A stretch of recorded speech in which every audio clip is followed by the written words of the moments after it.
This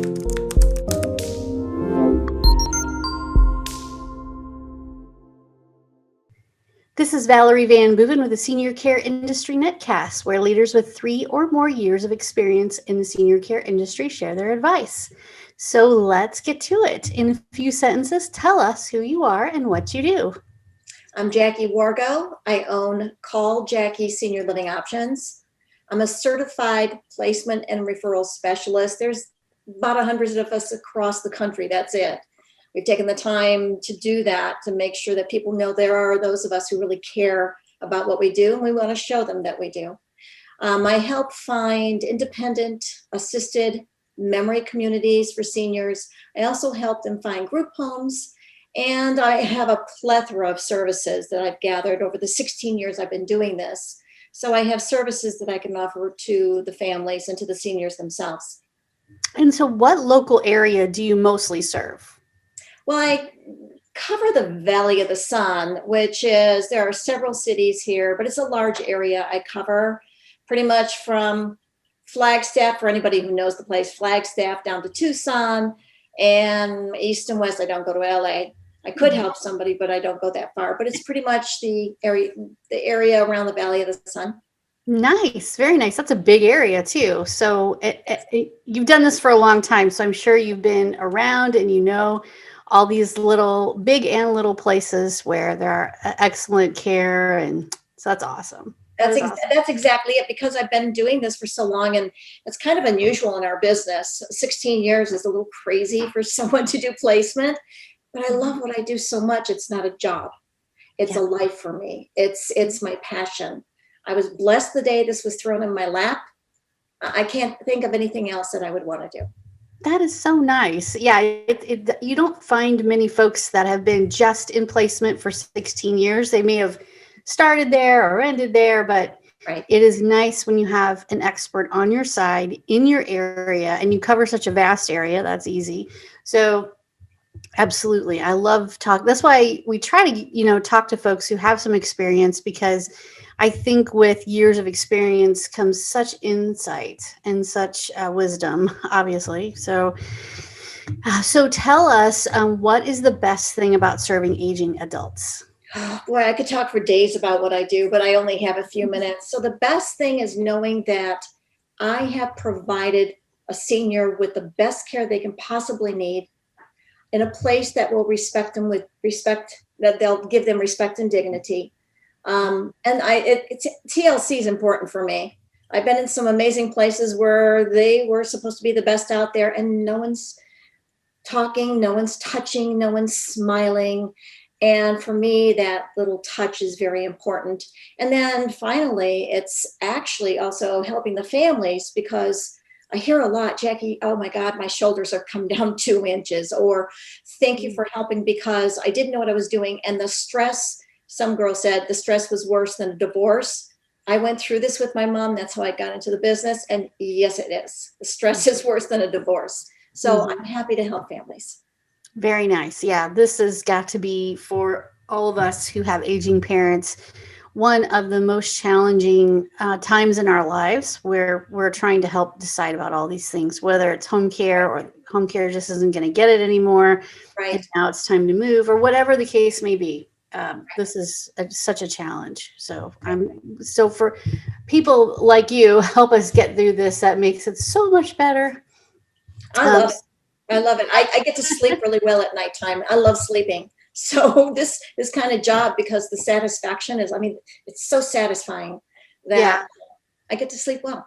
And just in the times that I have been in independent living and talked to residents, or had a client there in the years past, one of the things that stuck out to me, or that really struck me, is the amount of times that I heard somebody say, I wish I would have done this 10 years ago. I wish I would have done this 20 years ago.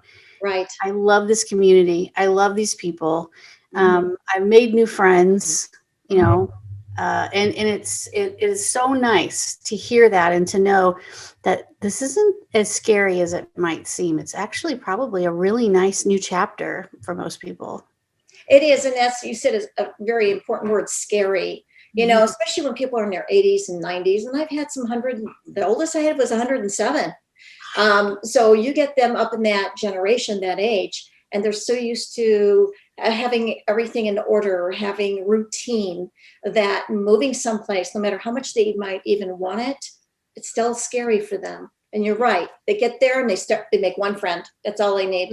It's just one friend. And they're like, oh, this is nice. Who introduces them to more friends, who get more friends. And then pretty soon they're out there and they're dancing or they're playing bingo or they're going to the movies or whatever the case is. And they find out, yeah, I really like this. I'm not lonely anymore.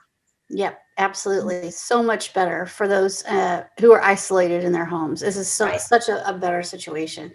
All right. I would imagine that in your career, in your professional life, there have been people, organizations, mentors, inspirations. Who is that and who would you like to talk about? You know what? I have to say my mom and dad and my extended family, my dad's side, very old-fashioned Polish family back from Michigan. And it was like a village. We were being raised by a village, and we were raised to always respect our elders, to provide for them, to take care of them. And that was always instilled in me. I've always loved being around older people. I learned to listen to them. I learned that it was better than reading a history book. I would just listen to stories, and hear about a guy who worked under Patton or someone who actually was with Wells Fargo and they were with the horses and the wagons, some amazing stories. So my parents, my extended Polish family, they're the ones that put that in me, and that's never gone away, and I'm grateful. Yes, that is so nice because we don't see, I know in certain cultures that there's a lot more of intergenerational living and a lot more of, family kind of stays together. Right. And we lose that in some of our cultures, and we are kind of everywhere. So we move, we transfer and all this stuff. So I think it's really nice when kids can grow up around their grandparents and really get to know them and who they are. I think that makes a difference. Exactly. Yep. So let's talk a little bit about online marketing. You cover a huge territory. 2020 was a very difficult year, and we're still kind of recovering from all of that still. And we really couldn't get in each other's face and talk face-to-face networking for most of us. And so online marketing, from my perspective, became even more important than it used to be. I don't think in-person networking will ever go away, that we need that personal touch. But how has online marketing been for you? What are your thoughts on that? It's been very tough for me. I've always gotten referrals from hospitals, rehabs, and friends of family members that have helped. Unfortunately, someone will go on, they'll say, oh, Jackie mentioned this. So they'll go on the internet and hit, I'm going to say like a Brookdale, for example. They'll hit on Brookdale, not realizing that it goes to one of those big box office places. Yes. Where they're located in Oregon or Washington or whatever. They don't know what they're doing. It's almost like they pull out a phone book and they send them to these places. They send these places like a mass email. And then what people don't understand is what I do is I work like a real estate agent. I get paid a referral fee from them. But if they're already contacted by one of those big box office places, even if I took that family there, I won't get paid. Yeah. So I just had that happen to a guy, and he goes, I am so sorry. He says, I apologize. That's not what I was looking for. Had I known it was another company. So the hardest thing for me is that people not understanding that once you click on one of those, it's not about that place you're looking at. It's one of those big guys, and they own you. You do not have a right to choose who you want to work with. So they kind of own you. I'm totally against that. I wish it was against the law, but unfortunately it isn't. I believe people have a right to choose who they want to take care of their family, their loved one. Yeah, I totally agree. And I think that, and I also, it seems to me that if you close the deal, if you're the reason they walk in and close the deal, it shouldn't matter what they clicked on 3 months ago or 30 days ago or whatever. It should matter who 5 years ago. The door. I just had to say that, but it's true. Oh, so crazy. Yeah. And I will say too, it's true. A lot of our seniors are, and you know what, it wouldn't matter. It wouldn't matter if I'm very web savvy, but I've never done this before. I have no idea what I'm looking for. And I'm just clicking around on stuff because I need some kind of information. So I can imagine that is super frustrating, not understanding that these are lead aggregators and they really don't have your best interest at heart. They just want to place you at their and make the money. And my thing is, it's all about the family. You need to put the family first. They don't. They put the money first. And that upsets me. I went through this with my mom, and that's how I ended up going into this business. And I didn't have any help. If I had, I would hope they would put my mom's needs first. But that's not how those guys work. Yeah. No, it's always better to get that in-person referral. So I can see where internet marketing would be so challenging. I don't even know how you can know what they've clicked on prior to them coming to you. That's crazy too. I mean, what if they did do 5 searches before they called you and they don't even know what they did? That's exactly what happens. They go, no, I didn't. And I'm going, well, they got, this place got a message from them in the email stating, yes, that's what happened. And it blows them away. And they're like, well, I don't want to work with them. It doesn't matter.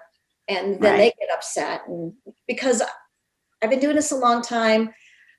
Pre-COVID, I was with them, touring with them, meeting with them, talking to doctors, getting all the information. Of course, it's been tough, as you know. But I'm getting back into that again. I got my vaccines. I'm meeting with families again, and I'm starting to tour places that are allowing tours. That's how I work. That's what I feel comfortable in. I think that is so important in this step of any family's journey, is to work with a human and not necessarily rely. I get it that Google's really easy to gather information from, but it is so much better to work with a human who knows the area. And think of it as like a real estate agent. I mean, it's true. It's a great analogy. I mean, you're showing them where they're probably going to live the rest of their life. Right. So and I want it to be the one place. I don't move people. So if you do it right the first time, God willing, they're going to stay there. So I don't want to move people around. It's got to be what's best for them, not just now, but down the road. That's important. Absolutely. That's so important. It takes a toll on them in so many ways, moving people around. So you're right. This needs to be it. All right. What piece of advice would you give to other senior care providers out there? Put the families first. Be honest with them. Don't say you can provide something when that's not something you can provide. That's one of the big things I'm finding out there. Understand the laws and regulations if you're regulated, whether it's Medicare or state licensing. I just want people to be honest with families and not blow smoke. I'll just put it that way. And I see that way too much. Just if you're going to do something for my families, and I have all these referral sources, all these sources that can help my families, but ultimately whatever they do or don't do reflects on me. And that again was just how I was raised. So please do what you say you're going to do. Put the family first. If you can't, say can't provide that, but we know someone who can. I want honesty. That's right. It's really the best way to go all the way around, because you're not trying to double step or remember what you said you would do, or it's just best to be, here's what we can do, and we can help you by referring you to this person if you need something else. I absolutely just keep it on the up and up. Yep. Absolutely. Okay. Last question is, when you have a win in life or business, how do you like to celebrate?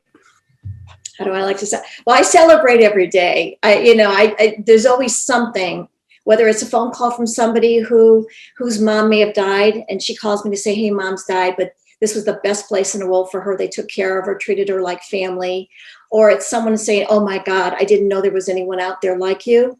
And I get all these kinds of comments all the time. The best way I celebrate is just I sit down, I do my little meditation, I say a prayer of thanks, and just let me live one more day so I can help at least one more family. And that's how I celebrate. That's perfect. That is an amazing way to celebrate. It doesn't take much to start our day right or reflect on something nice that happened. And there's no greater reward than seeing a senior that's happy, a family that's happy, or feel that they're well taken care of. That's what you do all day. So no greater reward than that. So that's awesome. Right. Well, thank you for being on the show, for sharing your wisdom and educating us about what you do, where you do it, and how people can get a hold of you. So what I'm going to do is we are going to put your phone number, your website address, and all that with your video so people can get in touch with you and understand more about how important it is to work with a human as opposed to clicking around on the internet. No clicking around. Don't click. Don't fill out any forms. Stop that. Can't do that. All right, cool. Thank you so much. It's been a pleasure talking to you. And thank you so much for having me on. I really appreciate it.